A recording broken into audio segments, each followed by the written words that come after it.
Hi friends, welcome to Indhu's kitchen. இன்றைக்கி நம்மளோட சேனலில் 3 பொருளை வச்சு ரொம்ப சாஃப்டான ரொம்பவே டேஸ்டான டீ கடை ஸ்டைல் இனிப்பு போண்டா எப்படி செய்கிறதுன்னு பார்க்கலாம். போண்டா செய்கிறதுக்கு ஃபர்ஸ்ட் ஒரு பவுலில் 1 கப் அளவு மைதா எடுத்துக்கலாம்.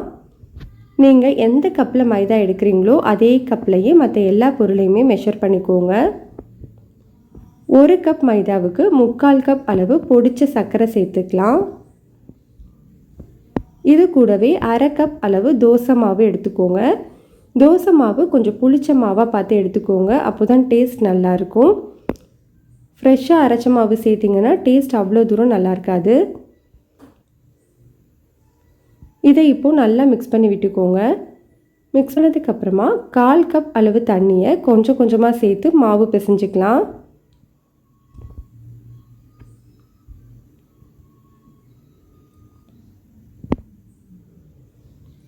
போண்டா மாவோட கன்சிஸ்டன்சி இந்த மாதிரி தான் இருக்கணும். ரொம்ப கெட்டியாகவும் இல்லாமல் ரொம்ப தண்ணியாகவும் இல்லாமல் இந்த பதத்தில் இருந்தால் தான் கரெக்டாக இருக்கும். இது கூடவே 1/4 டீஸ்பூன் அளவு ஏலக்காய் தூள், 1/8 டீஸ்பூன் அளவு பேக்கிங் சோடா சேர்த்துக்கலாம். இது ரெண்டுமே ஆப்ஷனல் தான், உங்களுக்கு விருப்பம் இருந்ததுன்னா சேர்த்துக்கலாம், இல்லைன்னா விட்டுறலாம். இதை இப்போது நல்லா மிக்ஸ் பண்ணி வச்சாச்சு.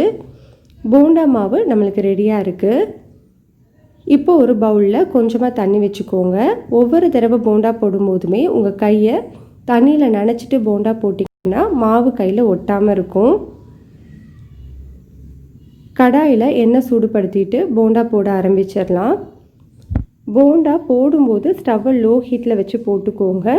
போட்டதுக்கப்புறமா ஸ்டவ்வை மீடியம் ஹீட்டில் வச்சு வேக வச்சுக்கோங்க.